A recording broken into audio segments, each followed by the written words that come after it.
அடுத்து நமது எஸ்ஆர்எம் பல்கலைக்கழகத்தினுடைய வேந்தர் அவர்கள். இந்த அரங்கம் நிறைந்திருக்கிற அன்பு சகோதரர்கள் சகோதரிகள், உங்களை எல்லாம் பார்க்கிற பொழுது நாம் தமிழர் மட்டுமல்ல, உலகத் தமிழர்கள் மட்டுமல்ல, உலகத்தை ஆளுகின்ற சக்தி பெற்ற இந்த தமிழ் இனம் இங்கே கூடியிருப்பதை பார்த்து உள்ளபடியான மகிழ்ச்சி அடைகிறேன். இந்த விழா ஒரு குறுகிய காலத்தில் ஏற்பாடு செய்யப்பட்டது என்பது எனக்கு தெரியும். நண்பர் நடராஜன் அவர்கள் ஒரு அற்புதமான மனிதர், பழகுவதற்கு அருமையான ஒரு நண்பர். பல தடவை நான் அழைக்கப்பட்டிருக்கிறேன் அமெரிக்காவிற்கு, இந்த தமிழ்ச்சங்கனுடைய கூட்டத்திற்கு அழைக்கப்பட்டிருக்கிறேன். சில பல காரணங்களால் என்னால் அந்த கலந்து கொள்ள முடியவில்லை. என்றாலும் கூட நண்பர் நடராஜன் குடும்ப நண்பர். அதோடு மட்டுமல்ல, நாங்கள் எஸ்ஆர்எம் பல்கலைக்கழகத்தில் புதிய ஒரு துறை, சட்டப்பிரிவு துறை துவங்க ஏற்பாடு செய்யப்பட்ட பொழுது அவரும் சொன்னேன், நாங்கள் லா காலேஜ் ஆரம்பிக்க போகிறோம், நீங்கள் என்ன செய்ய போகிறீர்கள் என்று கேட்டேன். நான் அந்த நாடு, அவர் அப்போ மந்திரியாக இருந்தான்னு நினைக்கிறேன், அந்த நாட்டினுடைய முதல் பர்சன், என்ன பேர் சொல்லுங்க அதுக்கு, ஃபர்ஸ்ட் லேடி, அந்த லேடியை அழைச்சிட்டு வரேன்னு சொன்னார். ஸோ அழைத்து வந்த அந்த வெளிநாட்டு விருந்தாளின் மூலமாக எஸ்ஆர்எம் பல்கலைக்கழகம் சட்டப்பிரிவு துவங்கப்பட்டது. ஆக அவர்கள் மக்களுக்கு இயற்கையாக ஒரு குணம் இருக்குது. என்ன குணம்னா பழகணும், பல பேர்த்துக்கு உதவணும். அதோடு கூட அவர் கேட்கிறாரோ இல்லையோ, நீங்கள் எப்படி என்னை பயன்படுத்திக் கொள்வீர்கள் என்று வாலண்டியராக சொல்லக்கூடிய ஒரு தன்மை அவரிடம் இருக்கிறது. அந்த வகையில் எனக்கு ஒரு சில ஆண்டுகளாக அவரை அறிவேன்.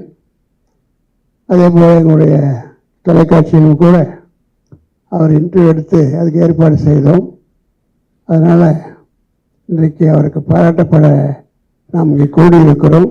பாராட்டப்பட வேண்டியவர், ஒரு புதுக்கோட்டையை சேர்ந்த சாதாரண குடும்பத்தை சேர்ந்த ஒருவர் இன்றைக்கு நம்மோடு இருக்கிறார்.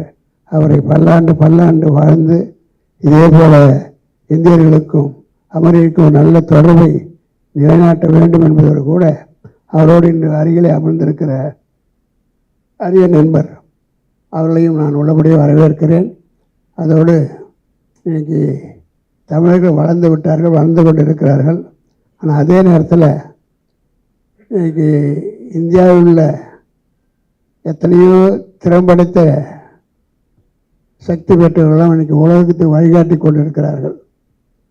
கூகுள் போன்ற மற்ற பதவிகளை வழிகாட்டி கொண்டிருக்கிறார்கள். அவர்களெல்லாம் நிச்சயமாக நீங்கள் இது போன்று ஒன்று கூடி ஒருவருக்கொருவர் என்ன செய்யலாம், தமிழ்நாட்டிற்கு என்ன செய்யலாம், நாட்டிற்கு என்ன செய்யலாம் என்பதை கூட நாம் சிந்தித்தால் இது உலகத்திலேயே மிகப்பெரிய ஒரு வல்லரசு நாடாக ஆகும். அதற்கான முயற்சி இப்போது நடந்து இருக்கிறது. அதோடு மட்டுமல்ல, இன்றைக்கி நீங்கள் செய்ய வேண்டியதெல்லாம் இந்த சங்கங்கள், அங்கே தயவுசெய்து நம்ம நடராஜனுக்கு சொல்லிக் கொள்கிறேன். சங்கம் அமெரிக்காவில், சங்கம் தமிழ்நாட்டில். அதே நேரத்தில் தமிழ் என்ற அடிப்படையில் நாம் கூடுகிறோம். நான் கடந்த முறை கூட அழைத்தார்கள், வருவதாக இருந்தேன். அப்போது டெல்லியில் இருந்தேன். அந்த நேரத்தில் ஒரு குறிப்பிட்ட நண்பரை குறிப்பிட்டு நான் அவரை அழைத்து வரட்டுமா என்று கேட்டேன். போவதாக முடிவு செய்து விட்டேன். அந்த குறிப்பிட்ட நம்பரை நான் அழைத்து வரட்டுமா என்று கேட்டேன். எல்லாத்துக்கும் தெரிஞ்சவங்க தான், அவங்க எல்லாத்தையும் இந்த அவருடைய கட்சியினுடைய நல்ல பேச்சாளர். அப்போ அவரை அழைத்து வந்தால் நான் கருப்பு கொடி காட்டுவோம் அப்படின்னு சொல்ல ஆரம்பிச்சிட்டாங்க. இது தமிழ்நாட்டோடு நிறுத்திக்கணும். நம்ம தமிழர்கள் ஒன்று கூடுவதே கஷ்டம். தெரிஞ்சோ தெரியாமலே ஒரு அதிர்ஷ்டவசமாக நீங்கள் ஒரு சங்கத்தை அங்கே அமெரிக்காவில் ஆரம்பிச்சிட்டிங்க. ஆக எங்களுக்கு நீங்கள் உறவினராக இருங்கள், நாங்கள் உறவினராக இருக்கிறோம், நட்பாக இருப்போம், தொழிலுக்கு வழிகாட்டுவோம், படிப்பதற்கு வழிகாட்டுவோம். அந்த அளவில் நாம் இந்த வெளிநாட்டு வாழ்கிற தமிழர்களை கேட்டுக்கொள்கிறேன். கட்சி தமிழ்நாடோடு இருக்கட்டும். வெளிநாட்டில் போய் நம்மளுடைய பிரிவுகளையும் ஒருத்தருக்கு ஒருத்தர் அந்த இது தயவுசெய்து வேண்டாம் வேண்டாம் என்று மீண்டும் கேட்டுக்கொள்கிறேன். அதே நேரத்தில் அண்ணாச்சி வந்திருக்காரு. அண்ணாச்சி அவர் உலகத்தமிழ். அவர் பார்த்தீங்கன்னா இன்றைக்கி திருக்குறள் நம்மோட பேசிக்கிட்டு இருக்கிற வழிய அவரோட ஒரு நாட்டுக்கு வந்திருக்கேன். நான் போயிருக்கேன். இது மாதிரி 100க்கும் மேற்பட்ட திருவள்ளுவர் சிலையை ஏற்படுத்தி இன்றைக்கி அங்கெல்லாம் திறந்து வைத்து இங்கே இருக்கிற ஆர்வமுள்ளவர்களை அழைத்து சென்று அவர்களுக்கு அந்த விழிப்புணர்ச்சியை திருக்குறளை பற்றி அவங்க இன்றைக்கு செய்து கொண்டிருக்கிறார். அதேபோல் பழனி பெரியசாமி அவர் சொல்லவே வேண்டாம். எம்ஜிஆருக்கு உயிர் கொடுத்தவரா அல்லது எடுத்துக்கொண்டு போய் உயிர் கொடுக்க முயற்சி செய்தவரா எதுவாக இருந்தாலும் தமிழ்நாட்டிற்கு எம்ஜிஆரினுடைய அந்த பலரம் தொடர மிகப்பெரிய பணியாற்றி இருக்கிறார்.